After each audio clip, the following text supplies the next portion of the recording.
Sean todos bienvenidos al eje temático 2 de la materia Derecho Laboral.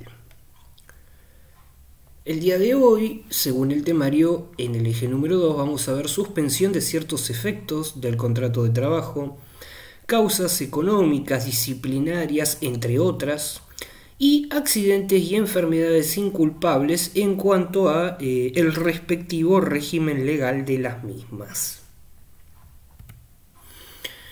Bien, en cuanto a la suspensión del contrato de trabajo, vamos a arrancar por lo pertinente, que es el concepto, definirlo. Y esto básicamente va a consistir en la interrupción de manera transitoria de alguna de las obligaciones de las partes, ¿no? Es decir, que esta interrupción, ¿por qué va a ser transitoria? Bien, porque lógicamente, y de su propio nombre se deduce, dura un determinado tiempo afectando alguna de las prestaciones y obligaciones que las partes por lógica fuerza de obligatoriedad contractual debe cumplir, ¿no? Ahora también, ¿qué sucede? Van a ser ciertas obligaciones, es decir, el resto va a seguir, va a subsistir, ¿no? De manera vigente. Por eso es que en sí el contrato sigue vigente y solo alguna de estas cláusulas dejarían de producir efectos. Ahora bien, ¿qué sentido tiene esta definición en relación al principio de continuidad, ¿no? Recordemos que el principal principio, valga la redundancia, de un contrato de trabajo es la perpetuidad con la que se suscitan los mismos, ¿no? Después, por supuesto, pueden ocurrir diversos alicientes, como por ejemplo que el trabajador por propia voluntad renuncie porque ha conseguido un trabajo mejor o con una mejor paga. En definitiva, esos son alicientes, pero en sí todo contrato laboral, recordemos que se hace con carácter de perpetuidad. Entonces, en torno a esta relación, ¿no? La suspensión, vamos a hablar en lo que es el principio manifiesto de continuidad contractual en torno a lo laboral, hace a otro de sus caracteres, que es la estabilidad en el empleo, ¿no? Justamente es este el carácter que lo va a diferenciar con los contratos civiles y comerciales, ¿no? Los cuales, por supuesto, tienen una finalidad, que es la subsistencia del vínculo, evitando por contraposición la ruptura que perjudique intereses de ambas partes, es decir, del trabajador, por supuesto, y de la empresa, porque le faltaría esa pieza clave, entre comillas, que sería el trabajador. Ahora bien, esto va a tener determinadas notas características. En primer lugar, van a ser temporarios siempre, como venimos afirmando desde que inicia la clase. Van a surgir de una causa imprevista que puede o no depender de la voluntad de alguna de las partes, como por ejemplo enfermedades. También va a siempre subsistir la prestación de conducta. ¿Qué quiere decir esto? Bien, que debe obrar primero y principal el deber de buena fe y no incurrir en, tanto por supuesto para el empleador como para el trabajador, en lo que se consideran prácticas desleales, ¿no? Y cuando hablamos de la antigüedad en sí, al suspender, no se computa la antigüedad cuando esta suspensión es por causa del trabajador o incluso por su propia decisión, pero sí se va a computar el periodo de antigüedad si esta suspensión se debe bajo cualquier causal que vamos a ver más adelante del empleador. Eso hay que tenerlo muy en claro. Ahora bien, en cuanto a la suspensión del contrato, como bien veníamos diciendo, hay determinados causales, son los más comunes: las enfermedades inculpables, el desempeño de cargos gremiales o incluso algún cargo representativo afín. Suspensiones podrían ser causas económicas o suspensiones en razón de causas disciplinarias, incluso suspensiones preventivas también, ¿no? También podemos computar dentro de estas principales causas de suspensión contractual la licencia por maternidad, el estado de excedencia de la mujer, ¿no?, en sí. Ahora vamos a ver estas que venimos nombrando detalladas una por una. En torno a las causas económicas y disciplinarias que motiven una suspensión, ¿no?, ya sea cual fuese de las dos que acabo de nombrar, cuando hablamos de las originadas en una causal disciplinaria, hablamos de una decisión que por supuesto es de carácter unilateral, y en razón de una falta disciplinaria hablamos de que ese carácter unilateral proviene del empleador. Es decir, que en este lapso suspensivo, donde por supuesto el trabajador no va a prestar servicio, el trabajador en sí, al no prestar servicio, hace que el empleador no tenga que, por supuesto, abonarle el lapso, porque podría ser por, no sé, una semana o dos de las 4 del mes, o si es por todo el mes, no le abona la totalidad del salario mensual. Ahora bien, para que estas causales disciplinarias por las que suspenden a un trabajador procedan, se tienen que dar determinados requisitos, que es primero una justa causa, es decir, que el motivo de suspensión tiene que estar fundado en una causal justificada. Debe haber un plazo fijo, es decir, el trabajador debe saber cuándo comienza esta suspensión con una fecha exacta y de igual manera cuándo la misma cesa. Y además de esto, el trabajador debe ser notificado por escrito de esta suspensión que, como bien dije, debe consignar el inicio fehacientemente y el fin de la medida suspensiva. En torno a esta justa causa que venimos hablando, ¿no?, motivo de la suspensión, casualmente tiene que estar basado en el artículo 219, es decir, que en esta notificación por escrito de la que acabo de hablar, el empleador le va a tener que expresar de manera clara, concreta y precisa al trabajador cuál es la causal de suspensión, y por supuesto esta causal de suspensión tiene que estar motivada en no solo en una justa causa, sino que en una de las causas por las cuales es válida la suspensión, más allá del criterio que utilice el empleador para suspenderlo. Por otro lado, recordemos, tiene que tener un plazo de duración, ¿no?, es decir, fecha de inicio y de finalización, ya que, por ejemplo, si se ha colocado solo la duración, ¿no?, es decir, está suspendido, por ejemplo, por 2 semanas, este plazo, que no especifica, ¿no?, valga la redundancia, específicamente cuáles de las 4 semanas del mes van a ser esas 2, ante falta de concreción, el plazo se tiene que contar desde que el trabajador recibe la notificación en forma corrida, incluyendo sábados y domingos, es decir, días inhábiles. Ahora bien, esta notificación que por escrito, dicho así en un macro, si vamos a ser más puntillosos, puede utilizar, ¿no?, el empleador de forma escrita el telegrama colacionado o incluso una carta documento, que son los más comunes. Ahora bien, también hay una tercera opción que nos va a hablar de una nota que justamente el trabajador debe recepcionar fehacientemente, ¿no?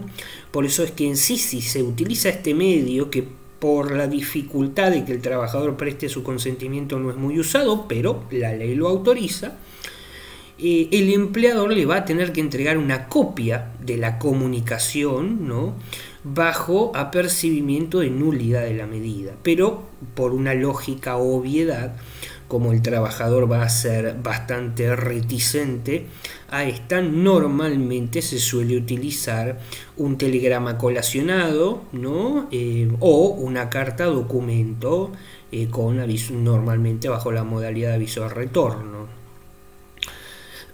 Ahora bien, ya habiendo aclarado la suspensión y la forma procesal o procedimental, mejor dicho, que bueno, sí, en cierto punto es procesal también, de cómo se lleva a cabo, vamos a hablar de las causales de suspensión del 219 en sí y los plazos que nos va a marcar el 220 al 222, es decir, el plazo máximo bajo determinada causal por la que se puede suspender un trabajador.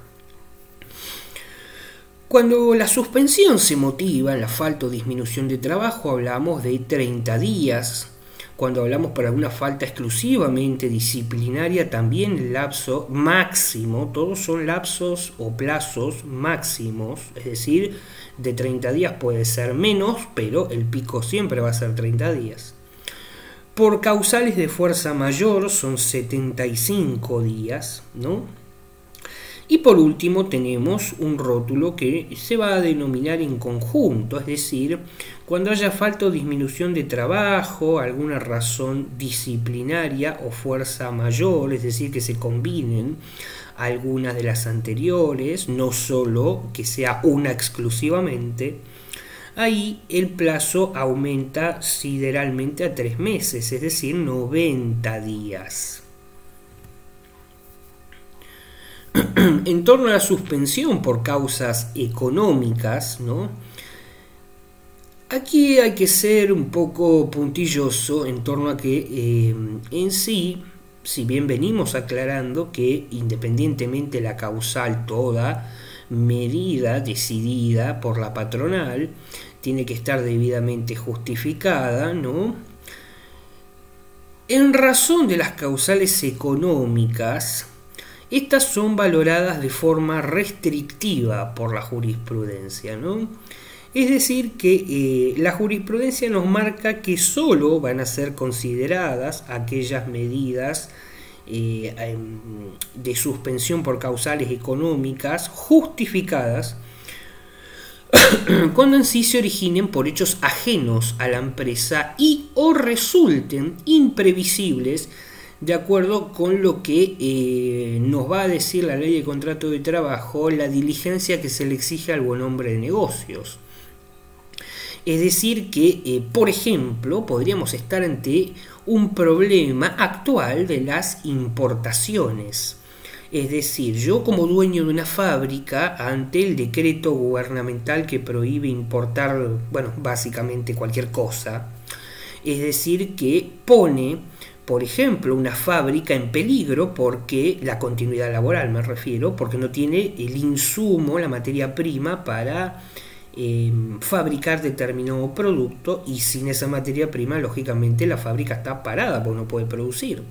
Eso deriva en suspensiones de empleados, que es la medida, entre comillas, normal que a prima fase se toma para evitar echar trabajadores, hasta ver más o menos cómo se soluciona, si es que se soluciona esto.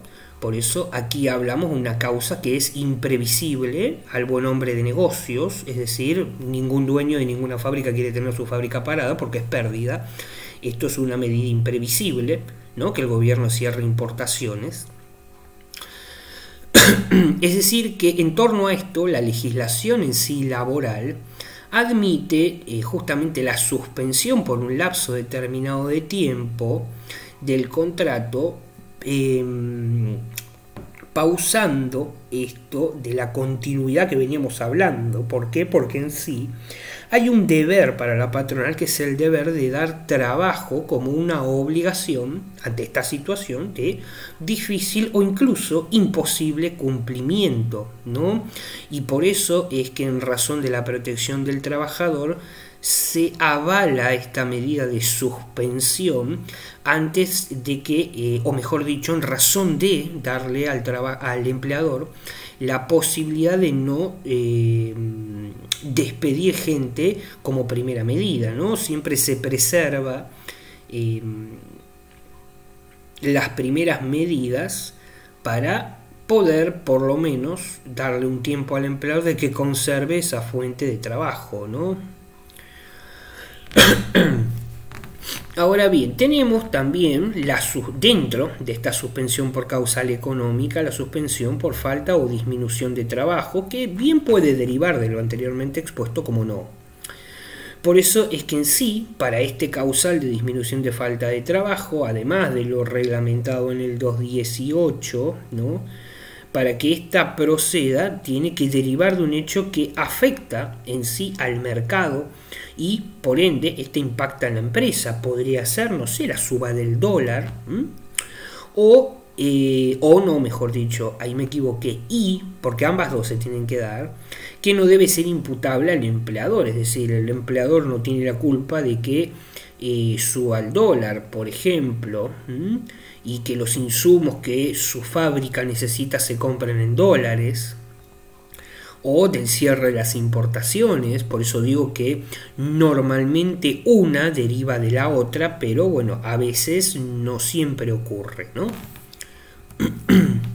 Por otro lado tenemos la suspensión por causales de fuerza mayor.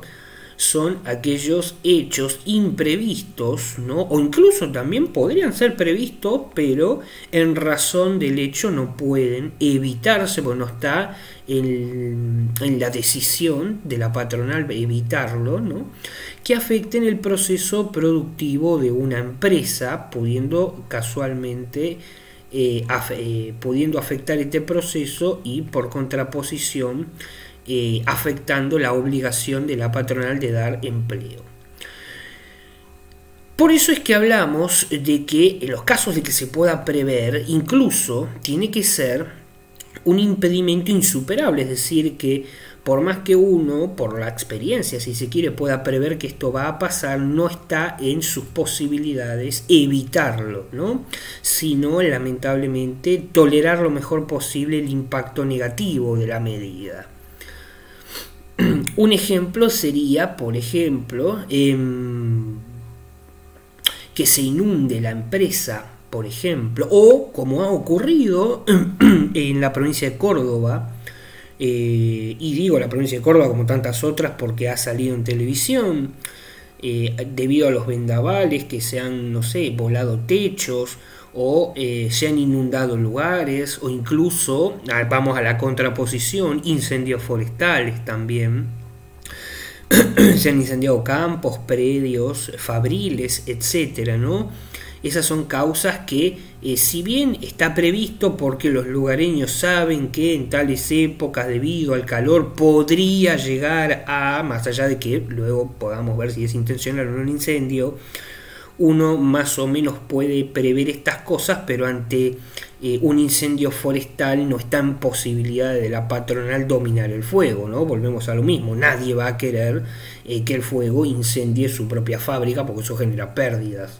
Por eso hablamos de fuerza mayor, e incluso pudiendo preverlo no está en las posibilidades de la patronal mitigar los efectos. A su vez tenemos otro apartado que es la suspensión concertada, es decir, que hablamos de una suspensión, volvemos a el causal económica, ¿no?, por lo cual va a suspender al empleador, pero aquí hay un detalle. El empleado, en este caso, acepta previamente esta suspensión por causal económica con el empleador, es decir, lo pactan. A ciencia cierta, esto no está regulado en la ley de contrato de trabajo, fehacientemente, ¿no?, la 27744, perdón. Pero vamos a tener una leve referencia en el 223 que incorpora la ley 24.700. Por otro lado, en cuanto a los tipos de suspensiones, vamos a tener, ¿no?, la suspensión disciplinaria, que tiene que estar fundada en base al artículo 67, que es lo que ya venimos viendo, ¿no? Es decir, en algún incumplimiento de lo que son los deberes y los derechos de las partes. Tenemos también la suspensión por quiebra, que últimamente esto está, digo últimamente y voy a decir de moda, no por, digamos, una gracia, porque la verdad que no está bueno, pero últimamente esto se está dando muy a conocer, este causal. Uno de los famosos casos, que si bien no es de este año, podría ser es del año pasado, la fábrica de Cresta Roja, o incluso el intento de apropiación del gobierno de Vicentín, por ejemplo, basado en el concurso que atravesaba la fábrica y la crisis alimentaria, otro de los ejemplos. Ese sí es más nuevo, pero bueno, en fin, son estos supuestos. Hablamos de una modalidad basada justamente en el concurso, ¿no? Que podría, o la quiebra, que podría estar, ya habiendo pasado el concurso, atravesando una empresa, ¿no? En sí, si nos citamos en el concurso, el argumento de la posible quiebra no va a suspender los contratos, ¿no? Sino que en sí lo que causa es la suspensión, pero de pleno derecho, por 60 días. Si bien no voy a entrar en explicar concursos y quiebra, no corresponde al examen, pero visto desde una rápida perspectiva, el concurso lo que hace es justamente tratar de evitar la quiebra. ¿Por qué? Porque el fin ulterior del concurso, en un proceso de concursos y quiebras, es que se logre un acuerdo con los acreedores con el fin primigenio y ulterior de conservar las fuentes de trabajo, ¿no? Por eso es que en sí este plazo por quiebra comenzaría a correr a partir de que la misma se declara, y otro detalle es que no necesitan notificar, ¿no? Al trabajador de esto. Por eso en sí lo que hace es una suspensión, la quiebra, a diferencia del concurso, de pleno derecho del contrato por 60 días corridos, y luego de que pasen estos 60 días corridos, entre comillas, la mesa de negociación se sienta a negociar, y si la situación no ha mejorado, recién ahí, haciéndolo bastante simple, esto lleva un poco más de explicación, pero bueno, concursos y quiebra no corresponde al examen, recién después de esos 60 días, si la situación sigue igual, se pueden dar de baja los contratos de trabajo. Ahora, en cuanto a lo que es la otra categoría, la suspensión preventiva, hablamos de justamente la interrupción que va a ser fundada en un motivo, la interrupción contractual, por supuesto, que va a ser fundada en un motivo unilateral por parte del empleador, en cuanto a que el trabajador estaría atravesando algún proceso penal, es decir, este trabajador estaría imputado de haber cometido X delito, ¿no? Y el lapso, porque esta suspensión preventiva se va a llevar aquí, es relativo, porque va a ser el lapso en el que demande la tramitación del proceso que esté atravesando el empleado sindicado de un presunto delito, hasta que se dicte una sentencia definitiva, ¿no? Como un claro ejemplo ocurre en el mundo de la actuación, cuando alguien es señalado, ¿no? Presunto autor de un delito de abuso sexual. Caso más conocido, Juan d'Artés Telmafardín, por ejemplo, bueno, entre otros tantos, ¿no? Ese porque es el más conocido, podría ser un ejemplo. Luego tenemos la suspensión precautoria o cautelar, en torno a que aquí hablamos de que el empleador podría suspender al empleado, ¿no? ¿Para qué? A fines de efectuarle una investigación sumarial, ¿no? Un sumario, básicamente hablando. Y no necesariamente tiene que ser, en este caso, particularmente en este caso, funciona muy similar independientemente si es un empleado del sector privado o público, ¿no? Esto ocurre también mucho en la fuerza de seguridad, en la que son separados del cargo hasta que asuntos internos termine la investigación y se dictamine si es o no culpable. Más allá de que, por supuesto, después puede ser suspendido con o sin goce de haberes, o con un porcentaje de goce de haberes, eso es otro tema, pero en sí se suspende al empleado hasta tener el resultado de la investigación de lo que posiblemente se lo esté acusando, ¿no?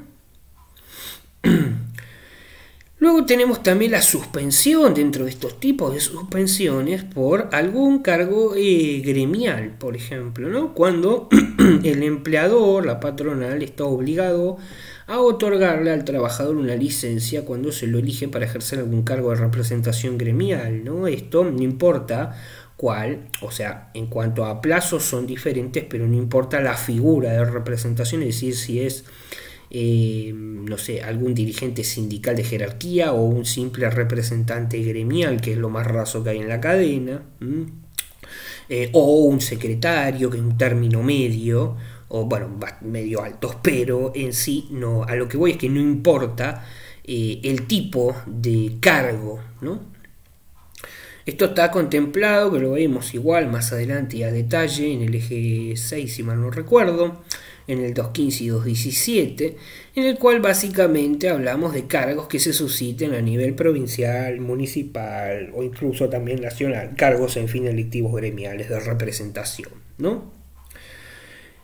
Ahora bien, bajo este supuesto se tiene que reservar, ¿no?, el empleo de esta X persona hasta durante todo el periodo en el que haya salido electo, más 30 días después de haber concluido este periodo por el que salió electo, ¿no? Entonces vamos a suponer que esta persona que ganó un cargo de representación gremial por 2 años, ¿no?, para hacerlo matemáticamente par y que sea fácil, termina su cargo, no es electo nuevamente, entonces tiene que volver al puesto que ha dejado con una licencia, ¿no? Por ende el trabajador tiene la obligación, el empleador, perdón, tiene la obligación de guardarle, de haberle guardado durante estos 2 años el puesto, y hasta 30 días después de que concluya su mandato debe reincorporarse al puesto, ya que no volvió a ser elegido delegado gremial que desempeñaba antes de serlo. Por otro lado, hay un tipo de suspensión que es muy particular, ¿no? Por eso la explico aparte del resto, que es la del servicio militar bajo el supuesto de convocatorias especiales. ¿Qué quiere decir esto? Bien, en el supuesto del servicio militar obligatorio, el cual ya todos sabemos no es obligatorio, fue reemplazado por el régimen voluntario. Esto está dispuesto en el 214 de la 2744, podría resultar aplicable de manera excepcional si no se llegase a cubrir el cupo anual que fija, que he fijado en sí para este servicio, ¿no? Es decir, que en base a esto, si no se cumple el cupo anual, el Poder Ejecutivo podría, ya que tiene la facultad, de llamar a una convocatoria a servicio militar, ¿no? Lo que podría ocurrir tanto en tiempos de paz como en tiempos de movilizaciones armadas, etcétera. El Congreso tiene la facultad de hacerlo cuando le venga en gana, siempre y cuando no se cumpla este cupo, ¿no? Entonces, bajo estos supuestos, el empleador estaría obligado también a conservar la fuente laboral de este empleado suyo que fue convocado a servicio militar, ¿no?, durante el tiempo que este servicio dure, esta convocatoria en sí en realidad dure, ¿no?, y hasta 30 días después de que la misma finalice.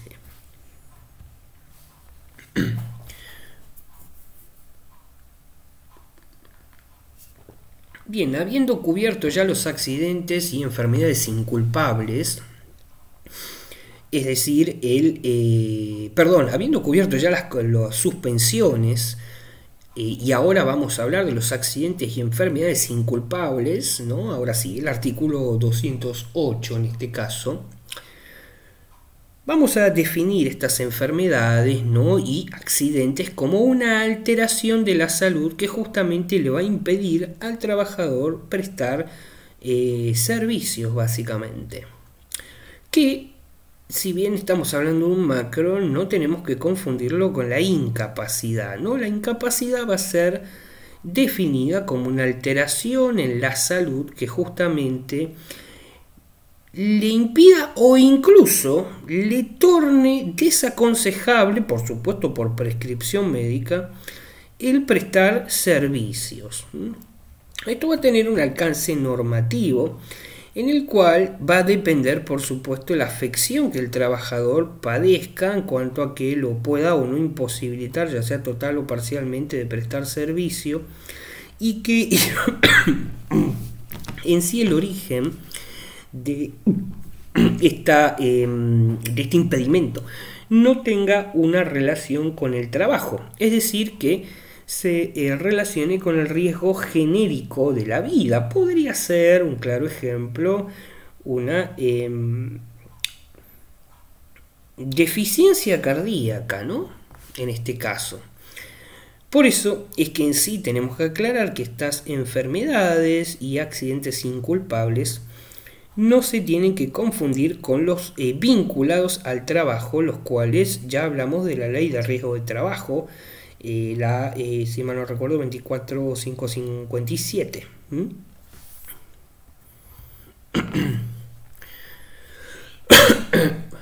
Ahora bien, en cuanto a las obligaciones del empleador en torno a este tipo de accidentes, independientemente de que estas enfermedades y accidentes inculpables, no hablamos de que son o corresponderían en realidad al ámbito de la prestación de los servicios de seguridad social. La ley de contrato de trabajo 2744 en sí le va a otorgar una obligatoriedad al empleador a pagar el sueldo del empleado, que nos va a aclarar que no puede ser inferior al que hubiese percibido de haber estado trabajando. Es decir, que mínimamente el sueldo de base, ¿no? El sueldo básico lo va a tener que recibir completo. Sí, es verdad que podría llegar a perder, no sé, premios que pudiese tener por productividad, porque en razón de que no está trabajando, esos extras, ¿no? Estos premios por productividad o por presentismo, etcétera, esos sí los va a perder, pero el sueldo de base lo va a tener que recibir completamente, ¿no? Hasta en sí, esto también va a durar el tiempo que el trabajador padezca la enfermedad y o accidente, pero el plazo máximo va a variar según la antigüedad que este trabajador ostente y también las cargas de familia que este posea, ¿no? Porque una vez que estos plazos venzan, es decir, ya sea en el plazo de 3 meses, 6 o 12, depende, son los 3 plazos, el trabajador en sí perdería el derecho a cobrar esta remuneración y solo correría el plazo de reserva del puesto, que este plazo de reserva no va a poder durar más de un año. Es decir, que el trabajador tendría su puesto reservado, pero sin goce de sueldo, básicamente hablando, ¿no?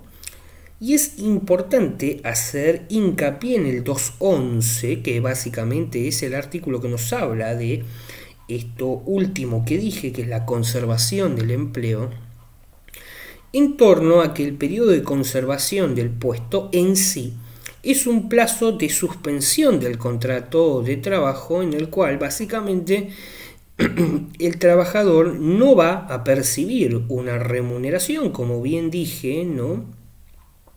Pero sí tiene que ser considerado el tiempo de servicio para computársele este como antigüedad para, por supuesto, fines jubilatorios.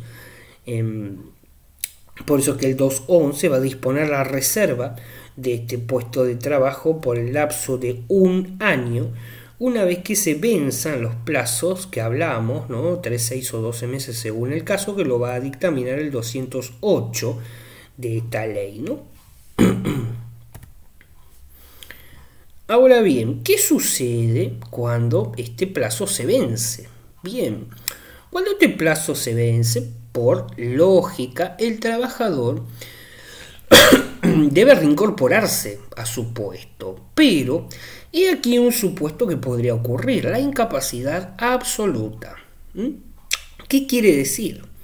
Que podría haber variadas alternativas respecto del estado de salud del trabajador, ¿no? Por lo pronto, vamos a afirmar que el trabajador, independientemente del problema, pudo haber sufrido una disminución de la capacidad laboral, ¿no? Es decir, aquí tenemos, según, que bueno, lo vamos a ver más adelante, pero lo explico rápidamente ahora, para que la incapacidad laboral sea permanente, la comisión médica tuvo que haber dictaminado un 66% o más de incapacidad. Cualquier porcentaje menor a 66 es relativa, ¿no? No es definitiva la incapacidad.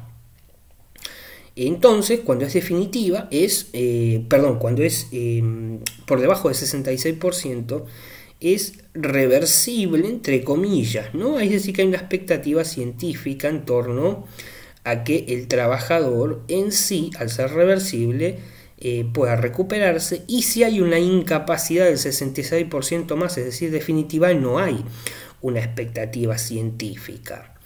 ¿Qué quiere decir esto? Bien. Vamos a la incapacidad parcial, ¿no? Es decir, cuando el empleador tiene la obligación de otorgar al trabajador tareas livianas acorde a la capacidad actual. También, ahora que introduje esta cuestión, más allá de la incapacidad absoluta a la cual por supuesto el trabajador no vuelve, el supuesto particular ocurre cuando hay una incapacidad definitiva parcial. Como acabamos de hablar, el empleador tiene la obligación de otorgarle lo que normalmente se conoce, que si bien no es el nombre correcto, se conoce como tareas pasivas. Ahora, ¿qué sucede cuando el empleador tiene la obligación de otorgarle tareas pasivas a este empleado, pero ante el supuesto que el empleado se debe reincorporar, ¿no? El empleador se encuentra con que no tiene tareas pasivas acordes a la incapacidad de este trabajador para otorgarle? Bien, aquí estamos ante un choque de deberes y obligaciones, porque por un lado el empleador tiene la obligación de otorgarlas y por otro lado se encuentra con que no tiene tareas adaptables a la incapacidad de esta persona para poder ser reincorporada. Bien, ante ese supuesto procedería el despido, la finalización del contrato, por supuesto pagándole al empleado, ¿no?, las debidas cargas en este caso. Por otro lado, en sí, ¿no?, cuando hablamos de obligaciones del dependiente, porque hasta ahora venimos hablando de todas las obligaciones que tiene la patronal, pero bien, el trabajador también tiene obligaciones, ¿no? Por lo pronto, las obligaciones de la parte trabajadora va a ser dar aviso, en primer lugar, al empleador si se está imposibilitado de ir a trabajar por alguna enfermedad, ¿no? O por haber sufrido algún accidente que no se vincula con el trabajo, por ejemplo. Tiene la obligación de presentar un certificado médico que demuestre la afección que invocan, ¿no?, y que por supuesto lo incapacita para prestar servicio.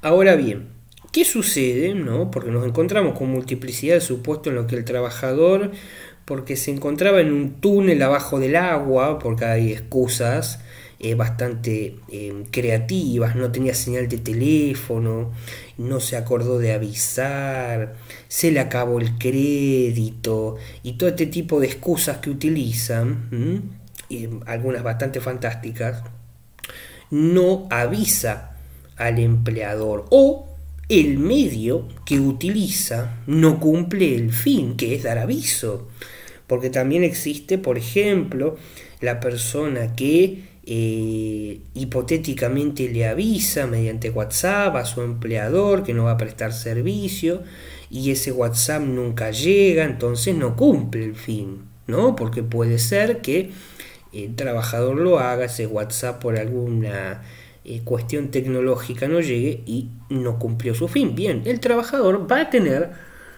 que demostrar, ¿no?, la circunstancia que le impidió tanto concurrir como dar aviso. ¿Y cómo lo hace? Bien, mediante el certificado médico, por ejemplo, ¿no?, por el cual no pudo comunicar la ausencia. O también existe otra cosa que muchos no conocen, que es el servicio de telefonograma. Es decir, hay un 0800 en el cual Si por alguna razón tecnológica o de alguna excusa inaudita e irrisoria de la que les acabo de describir, el trabajador justo en ese momento no le anda ningún medio tecnológico, llama a este servicio que es gratuito y este servicio hace de intermediario y se encarga de comunicarle a la empresa lo que el trabajador haya dejado transmitido, ¿no? O mejor dicho, lo que el trabajador haya dejado como mensaje para que sea retransmitido a su empleador. Por lo que en sí hoy es muy complicado poder amparar el no aviso, entre comillas, del trabajador, porque hay más que medios para realizarlos e incluso este que es gratuito. Y gratuito y público, porque se puede acceder de cualquier teléfono, ya sea celular, de línea, de un amigo, del vecino o de un teléfono público si lo subiese, que ya creo que no existe más, pero bueno, también. Por otro lado, ¿no? En sí, el empleador va a tener la facultad de hacer un control. Ahora bien, esta facultad es optativa. Por eso es que este control por parte de la patronal se va a hacer cuando el mismo envíe un médico propio de la empresa al domicilio para constatar que el trabajador se encuentra bajo las condiciones que ha comunicado, ¿no? Como dije, es una facultad optativa, es decir, que el empleador puede o no enviar el servicio o puede no hacerlo y esperar a que el empleado retorne y presente, por supuesto, ante el Departamento de Recursos Humanos el correspondiente certificado de salud. Ahora bien, este certificado médico que la ley de contrato de trabajo nos obliga a nosotros como trabajadores a presentar, en sí no obligaría, ¿no?, al trabajador a presentarlo. Pero ¿qué sucede? Sí obliga a avisar la ausencia de la causa. ¿Por qué? Porque en la práctica se suscita que algunos empleadores se escudan con que cuando, por ejemplo, el periodo de reposo o el accidente es largo, el empleado no acercó por medio de interpósita persona la documentación. Y en sí, lo que les quiero demostrar es que la ley de contrato de trabajo primero no obliga en sí al empleado a presentarlo, sí a dar aviso, pero en los casos de que el empleado lo presente, también es válido presentarlo al fin del periodo de reposo, es decir, al día que se reincorpora el empleado, lo puede presentar y es igualmente válido que haberlo presentado días antes. Pero sí, repito, la ley obliga a avisar, a dar aviso al empleador de que vamos a faltar, independientemente el lapso de reposo por el cual nosotros después obtengamos este certificado que justifica la ausencia.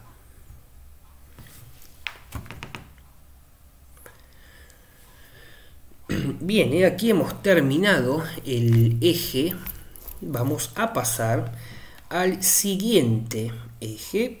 Si me dan un minuto, vamos a proyectar el otro. Bien, aquí vamos a empezar con el subeje temático 3, ¿no? En el subeje temático 3 vamos a ver la extinción del contrato de trabajo, en el cual vamos a ver el preaviso, el despido, las clases, ¿no? Clases de despido, por supuesto. Vamos a ver la integración del mes de despido, topes indemnizatorios en los despidos incausados, ¿no? Es decir, el 245, la renuncia, extinción de mutuo acuerdo y la indemnización especial de la cual nos va a hablar la Ley Nacional de Empleo. En torno a estos causales de extinción del contrato laboral, ¿no?, para clasificarlos, tenemos nosotros dos puntos de clasificación. Uno es según la causa jurídica en la que se funde la extinción del contrato de trabajo. Y otra categoría es aquella que están basados en las indemnizaciones que puedan llegar a provenir de las distintas formas de extinción. Por ejemplo, indemnizaciones no es lo mismo un despido con justa causa que un despido incausado, el 245, en la que se van a tener que abonar determinados rubros indemnizatorios, ¿no? Proveniente particularmente de la modalidad de despido. O, si vamos a hablar más correctamente, de la modalidad de extinción contractual, que en sí es la modalidad de despido del 245. Bien, empezando por el primer supuesto, es decir, vamos a ver primero cómo se clasifica la extinción del contrato de trabajo según la naturaleza de la causa.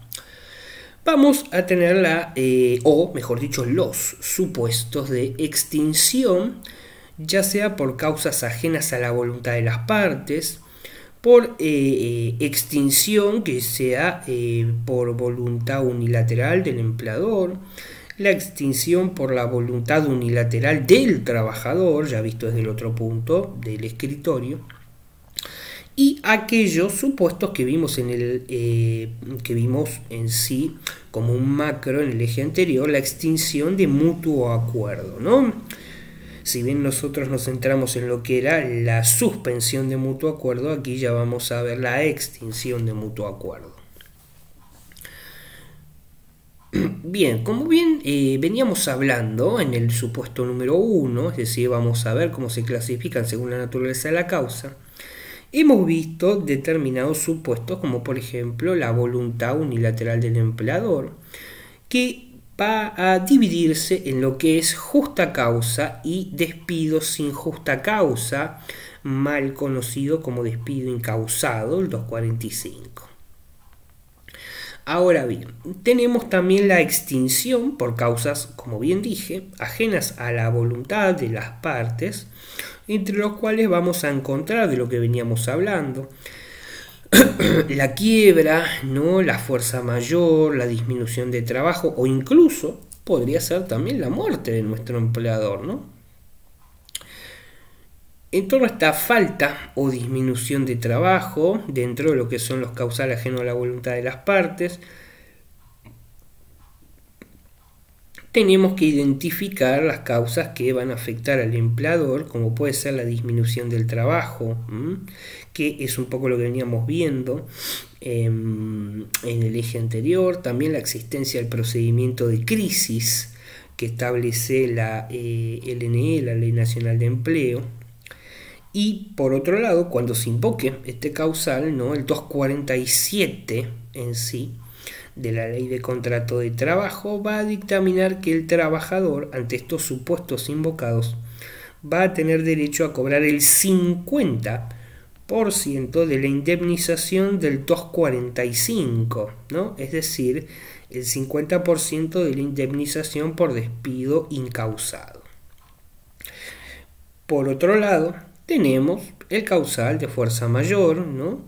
Que es un poco también lo que veníamos hablando en torno a hechos que ya sean previstos o imprevistos, ¿no? Y por tal no pudiesen ser evitados sin que estos afecten la productividad de la empresa justamente y produzcan, por otro lado, el cumplimiento de la obligación de la patronal de dar trabajo.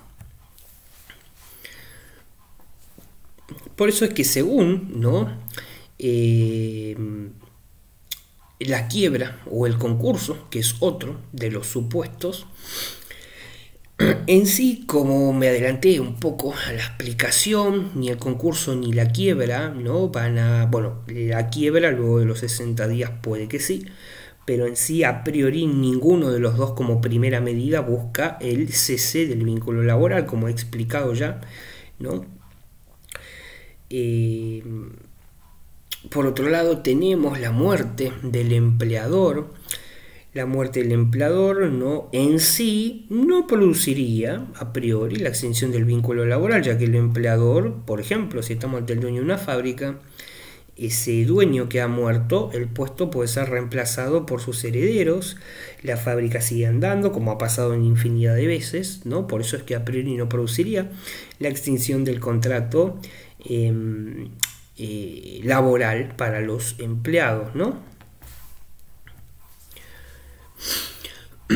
Ahora, en cuanto a la extinción por causas ajenas a la voluntad de las partes, vamos a tener la incapacidad del trabajador en cuanto a que ésta tendría que haber sido o manifestada y o conocida al momento de haberse celebrado el contrato, ¿no?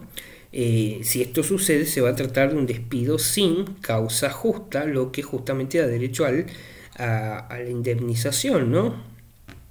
No es lo mismo contratar, por ejemplo, un trabajador sabiendo que éste padece una afección cardíaca, a contratar un trabajador sano y que producto del estrés laboral, ¿no? O incluso de algún tipo de accidente dentro del ámbito laboral, con el correr de los años este trabajador desarrolle una enfermedad o alguna insuficiencia, por ejemplo, podría ser cardíaca, ¿no? Por otro lado, siguiendo también el artículo, tenemos la inhabilidad del trabajador. Es decir que en cuanto a esta inhabilidad, si no media culpa del trabajador, ¿no? El empleador debería abonar la indemnización, pero reducida, la que va a estar dictaminada en el 247. Porque si bien en sí el despido va a ser motivado, no alcanza para un supuesto de justa causa, ¿no? ¿Por qué? Porque podría ser que el trabajador, ¿no? Esto se da mucho en los ámbitos fabriles. Por ejemplo, un trabajador que ha ocurrido muchísimas veces que opera en una fábrica, una sierra. Vamos a suponer que el trabajador de 5 dedos se corta 2, ¿no? Entonces, luego del correspondiente periodo de rehabilitación y todo lo que conlleva, ¿el trabajador está en condiciones de volver a trabajar? Sí. Ahora bien, ¿puede operar la misma sierra con la que se accidentó? Sí. Pero, ¿qué pasa? En razón de que la disminución es leve, porque en sí, les repito, puede seguir operando la sierra, no lo va a hacer, nobleza obliga, con la misma rapidez que lo hacía cuando tenía todos los dedos de la mano. Entonces, el empleador puede optar por el despido, ¿no?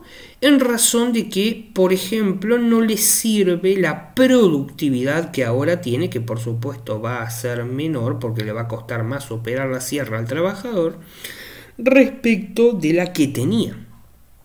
Por eso nos va a decir que si bien es motivado el despido, porque hay un despido bajo un supuesto, no alcanza a ser un supuesto de justa causal. Por eso es que, si bien no va a tener que por lo pronto abonar la totalidad del 245, que sería un despido incausado, sí va a tener que abonar una indemnización de carácter reducida, ¿no? En base a este supuesto, supuesto, pero en sí a esta pequeña diferencia que acabo de aclararles entre el despido incausado y el despido que está motivado en una causa pero no llega a ser justa. Por otro lado, habíamos visto, ¿no?, en el 248 ya la muerte, esta vez del trabajador, vimos la del empleador. En torno a la muerte del trabajador, por una lógica obviedad, automáticamente se extingue este contrato de trabajo, no desde la fecha en que el trabajador fallece, independientemente de la causa por la que fallezca, ¿no?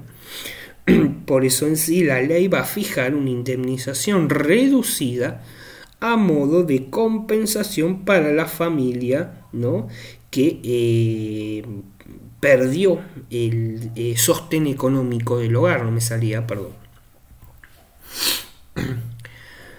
Ahora, en cuanto a la indemnización por voluntad del trabajador, tenemos el despido indirecto, tenemos el abandono del trabajo y la renuncia, ¿no? Estas tres categorías van a estar dentro de lo que es la clasificación macro de los rubros indemnizatorios por voluntad del trabajador.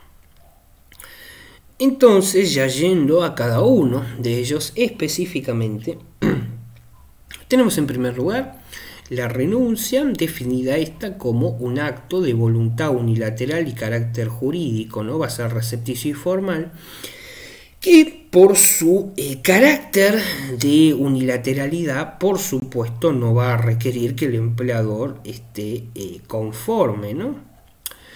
En sí, la renuncia extingue el vínculo laboral y no, a priori, no va a poder ser revocado, salvo un acuerdo expreso. Aquí sí, ambas partes van a tener que estar de acuerdo para que sea revocada la renuncia.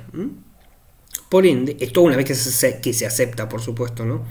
Porque nosotros también podemos presentar la renuncia y el empleador no la acepta.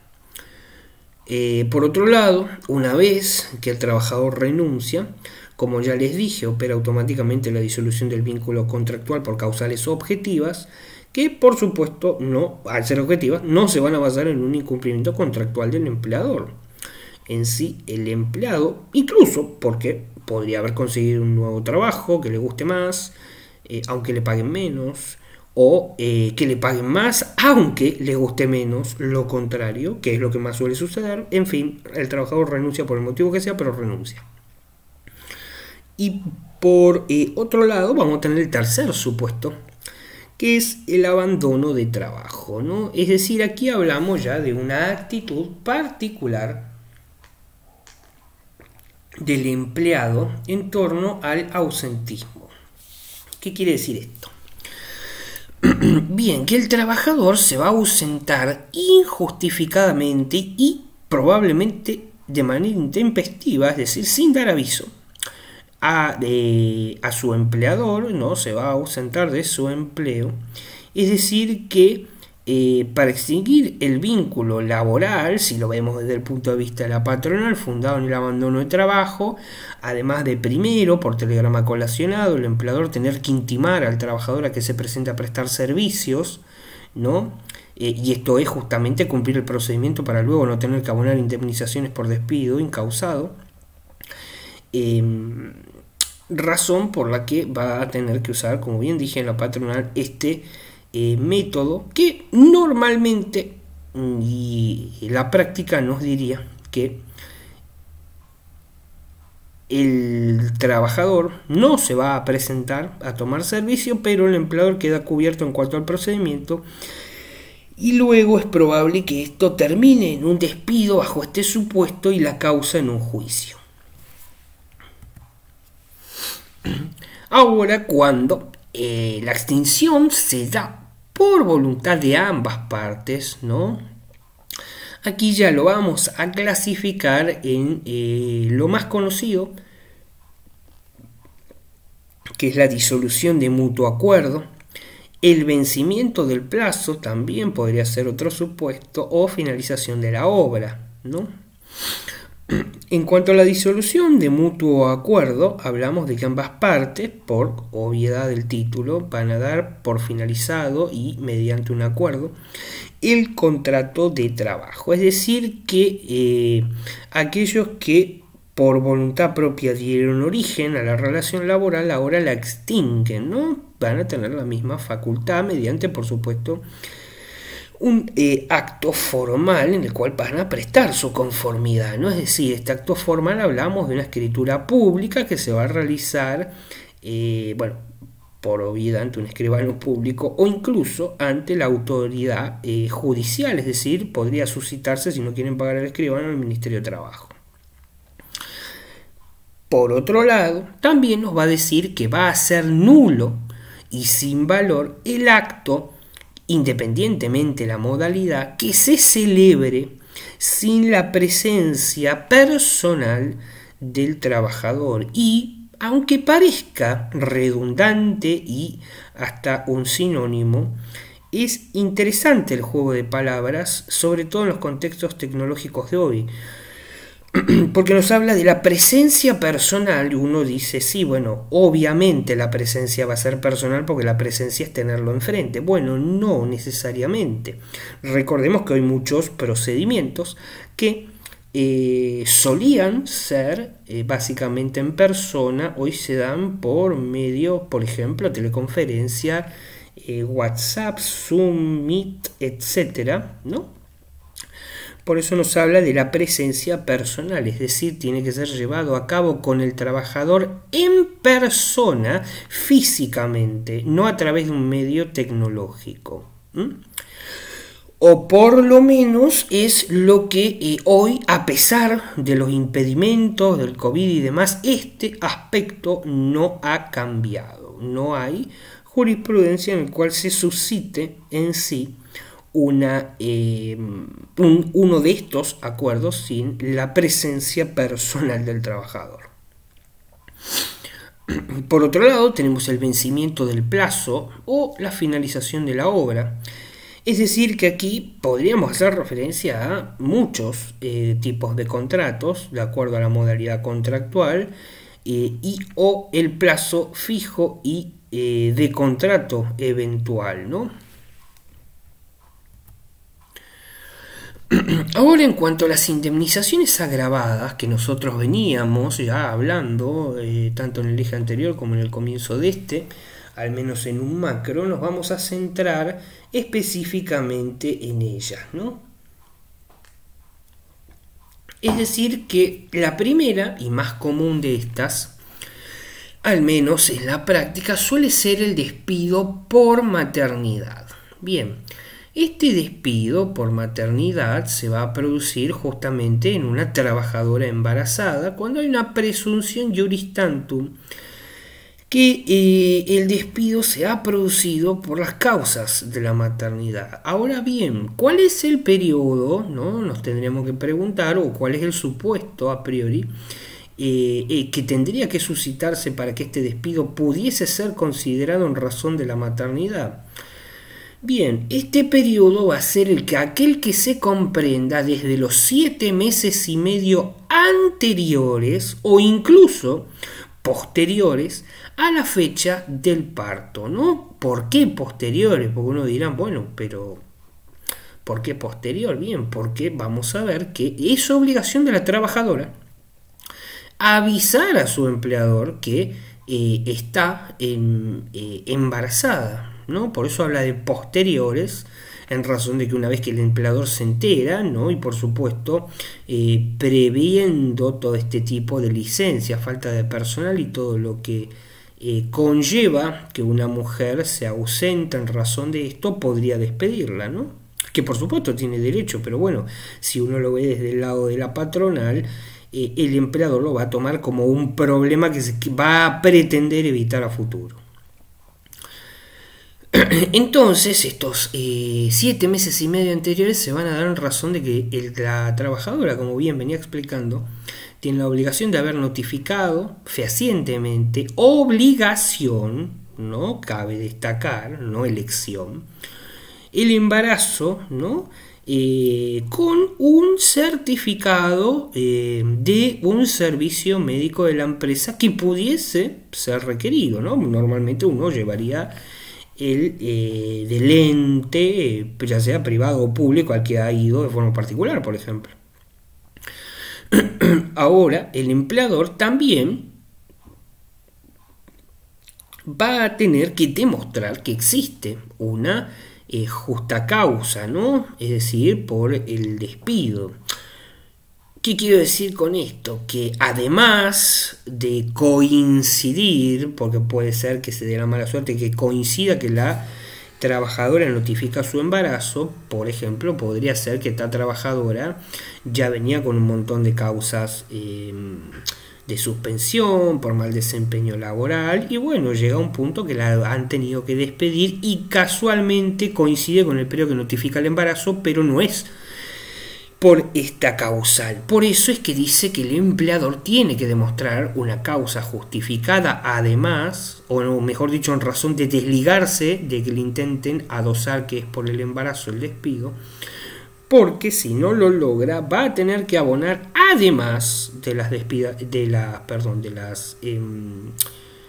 rubros indemnizatorios por despido incausado del 245, la indemnización especial, ¿no? En razón de el despido por maternidad, que va a equivaler a un año de remuneraciones, es decir, 13 salarios mensuales, He aquí por qué 13, ustedes dirán, bueno, los que no están acostumbrados a laborar, son 12 meses como 13 salarios, me sobra uno, no, no sobra ninguno, son 12 salarios enero a diciembre más el SAC que son 13.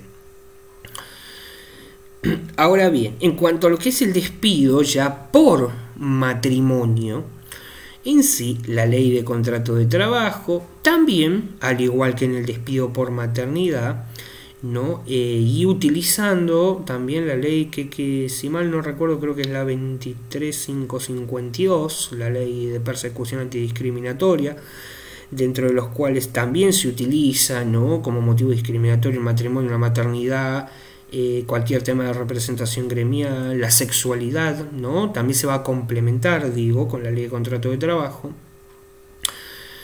En cuanto al despido por matrimonio, como venía diciendo, también hay una presunción juris tantum de que el despido podría llegar a obedecer al causal de matrimonio, el cual también va a tener cualquiera de los dos cónyuges, o incluso los dos si pertenecen a la misma empresa, notificar con antelación al empleador, bien digo, del casamiento, dentro de los 3 meses o 6 meses posteriores, ¿no?, al matrimonio. Ahora, si no se invoca una causa o si la causa que se invocó no es fehacientemente probada, y siempre, como les digo, que fehacientemente el trabajador haya cumplido la obligación de notificar al empleador previamente del casamiento, ¿no?, con la copia del acta de la celebración, en caso de que lo hagan, en caso de que lo hagan no, ahí me equivoqué.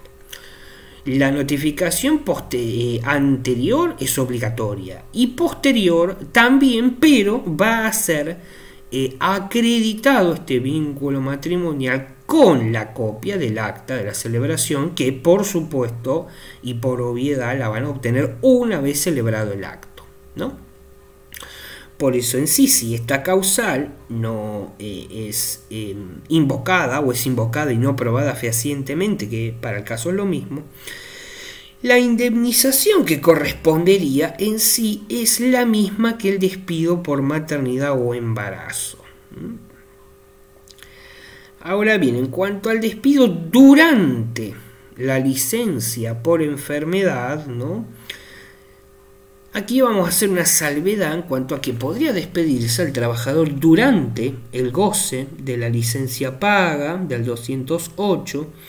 Si esto se suscita, el empleador, además de las indemnizaciones del 245 por despido incausado, va a tener que abonar indemnizaciones varias, es decir, indemnización una sola, varios son los rubros, que equivalen a los salarios correspondientes hasta el periodo en el que hubiese sido la alta médica o incluso el vencimiento del plazo de la licencia. Y por último tenemos, ¿no?, que nos va a pedir el temario, veamos las multas de la Ley Nacional de Empleo. Es decir, que aquí hablamos de un régimen especial de carácter indemnizatorio que en sí fue derogado por la 25877, que va a ser aplicable a relaciones en las que se hayan iniciado a partir del 98 y se extinguieron hasta el 2004 según Grisolía. Esto se aplica no específicamente, pero sí mayormente a lo que es las jubilaciones de los docentes en torno al IPC y demás, ¿no?, que hasta ciertos años se aplica un régimen y aquellos que exceden esos años se va a aplicar otro régimen jubilatorio.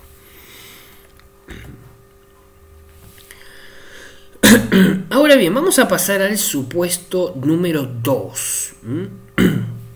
Y digo supuesto número 2, voy a retroceder un minuto, porque ha ocurrido que normalmente de tantas categorías están variados y no van a saber de dónde sale eso. De aquí sale. Hasta acá vimos el supuesto 1, acorde a la naturaleza de la causa jurídica, y ahora vamos a ver en las indemnizaciones provenientes de las distintas formas de extinción, es decir, el supuesto número 2. Ahora bien, vamos a... aquí vamos a culminar con esto. El origen de la causa, ¿no? Tenemos la voluntad del empleador, podemos hablar de un despido incausado o con justa causa. En torno a lo que es el origen de la causa, tenemos las ajenas a la voluntad de las partes, en las cuales estas causas podrían afectar al empleador, podrían ser económicas, ¿no? Biológicas incluso. Y en torno a las causas que afecten al trabajador, estamos en condiciones de hablar, lógicamente, de la incapacidad tanto absoluta como la jubilación o la muerte. Ahora, en cuanto a la forma de extinción contractual, ¿no? Si hablamos de la voluntad del trabajador, podemos categorizarlo en despido indirecto, renuncia y o abandono de trabajo. Y en cuanto al acordado por la voluntad de las partes, ¿no? Principalmente el mutuo acuerdo, el vencimiento del plazo o finalización de la obra, que hasta ahora es todo lo que he explicado recién. Bien, aquí vamos a proceder con el supuesto número 2, según los efectos indemnizatorios. En torno a esta indemnización, que a priori vamos a llamar, entre comillas, indemnización común, justamente es la indemnización mejor conocida, ¿no? O mejor dicho, propiamente conocida como indemnización por antigüedad en cuanto al despido. Es el 245 famoso del que tanto vengo hablando, ¿no? Y aquí se va a vincular el monto indemnizatorio del trabajador en relación a su salario mensual, computándole la antigüedad que se va a calcular en años.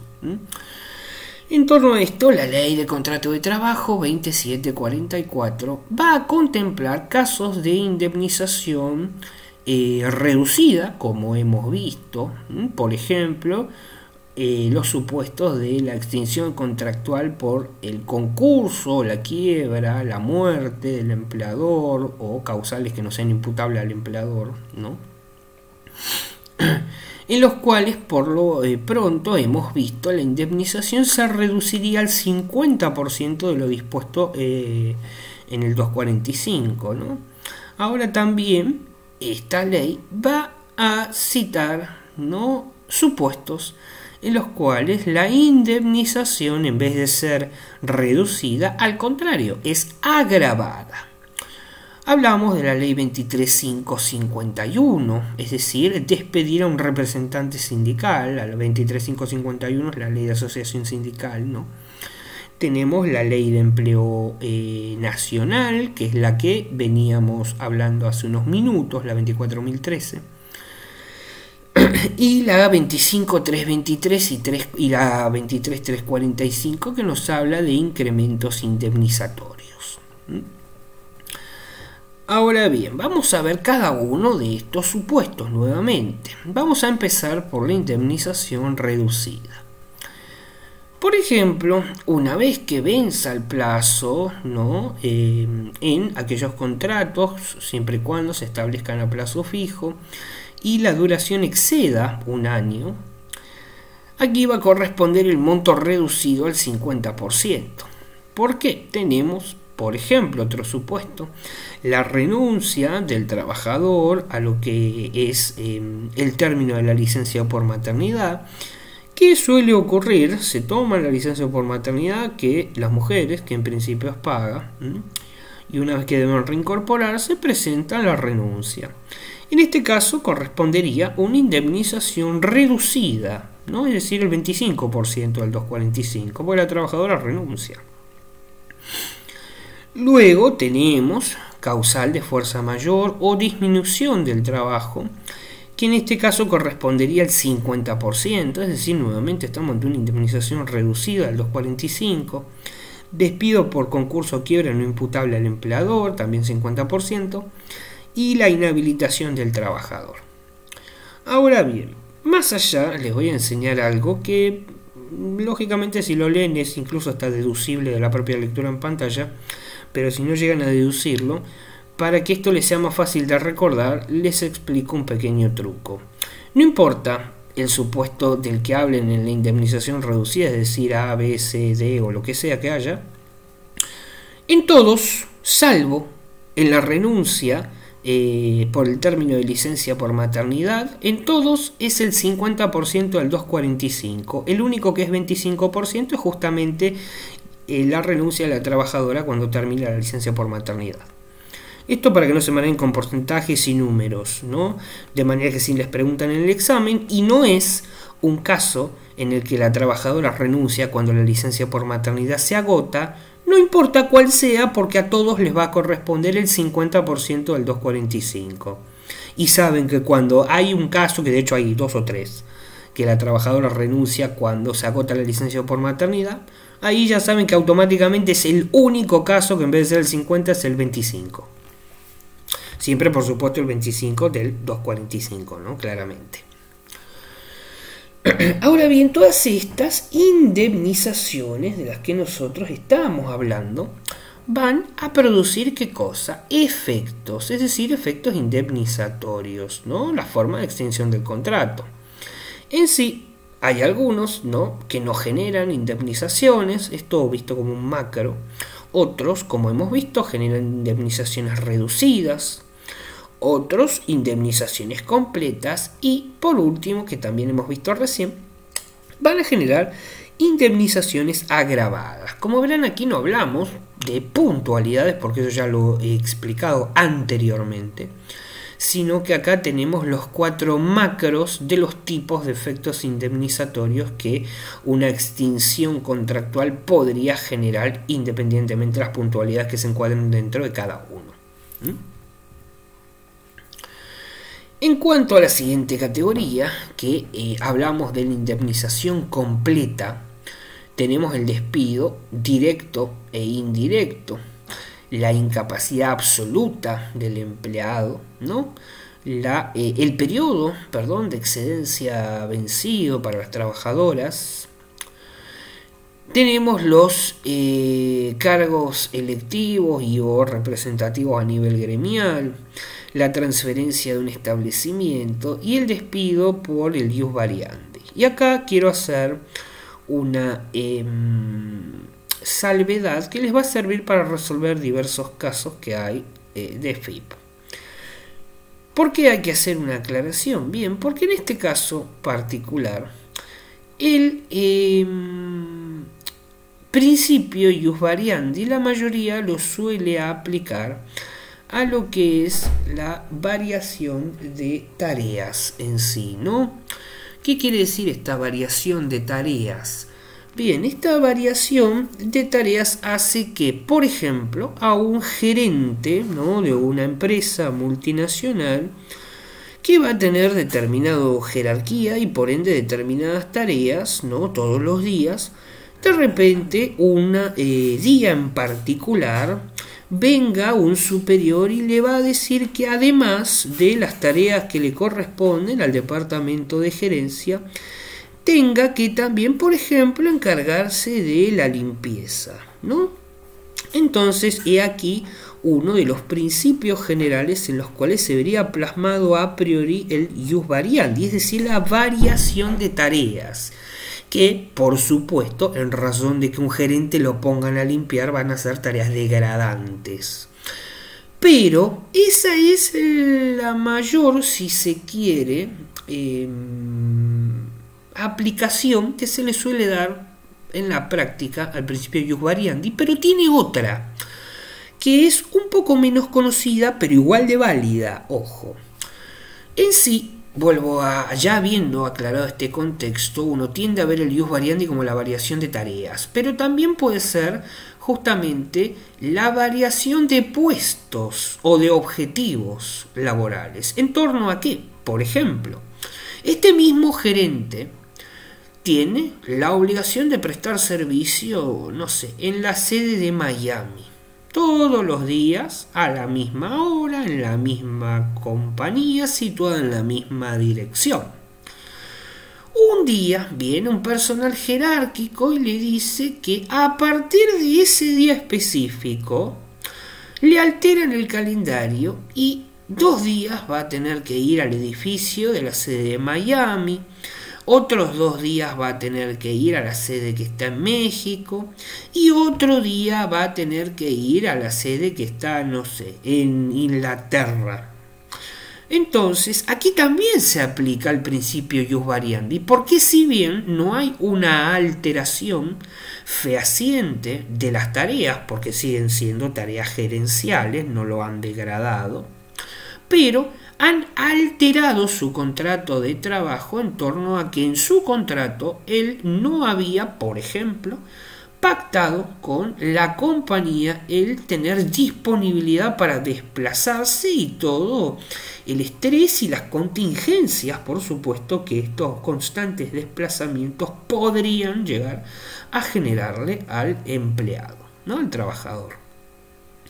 Entonces quería hacer esa salvedad de la aplicación más conocida del principio ius variandi y la menos conocida pero igual de válida, ya que en sí esto no está en la teoría, viene de la práctica y sí lo van a necesitar porque en los casos que hay que resolver, que andan dando vueltas para el examen, están aplicados ambos efectos del principio ius variandi. Por eso quería hacer una salvedad respecto a este supuesto en particular.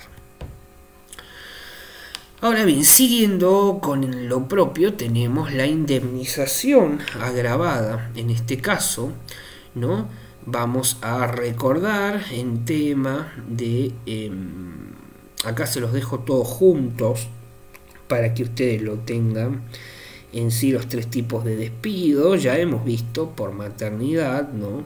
El cual le va a corresponder un año de remuneraciones, es decir, los 13 salarios con el SAC, 12, vuelvo a repetir, enero-diciembre más el SAC son 13, además del 245. Luego le van a adosar el despido por matrimonio. ¿Y por qué acá únicamente no les aclaro todo el contexto anterior y le pongo qué les corresponde? Bien, porque son las 3 preguntas de examen. ¿Qué le corresponde a X fulanita, un nombre cualquiera, si es despedida en razón de la maternidad? Bien, acá los tienen a todas las 3 preguntas juntas para que únicamente se centren en el dato de qué es lo que le corresponde, más allá de la historia previa y del desarrollo de por qué llega a ser despedida y el plazo y obligación de notificar, que es en sí lo que expliqué anteriormente. Por eso parece que va a estar repetido, pero no es repetido, la información es distinta y es puntual a la pregunta del examen. Habiendo aclarado eso, seguimos. En cuanto al despido por matrimonio, le corresponde nuevamente 13 salarios, 12 más el SAC, 245, 232 y 33. Y en cuanto a la representación sindical, ley 23551, ley de asociación gremial, en cuanto al específicamente 47 al 52 nos va, dentro de la ley 23551, ¿no? Por supuesto, nos va a describir el despido por representación sindical, correspondería al 245, 232, 33, más los salarios en bruto, aquí por la representación gremial, que hubiese cobrado el trabajador hasta haber cumplimentado su mandato, ¿no? Y no obstante, y contento con todo eso, un año más también de remuneraciones, 13 sueldos, en razón de la protección, el despido, de la protección contra el despido por representación sindical, los mal llamados fueros gremiales que van a cubrir al trabajador incluso después de haber finalizado su desempeño gremial, si se quiere, en cuanto al mandato que ostentó.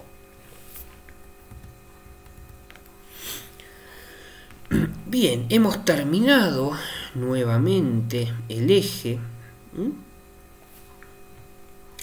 Por lo que ya saben, ante cualquier duda que tengan, estoy a su disposición para cualquier tipo de consulta en razón de la clase que les acabo de dar. No duden en leerlo, en consultarlo y, por supuesto, en realizar cualquier tipo de consulta que se les suscite en base a esto. Bien, los despido, chicos, que tengan buenas noches y o buenos días.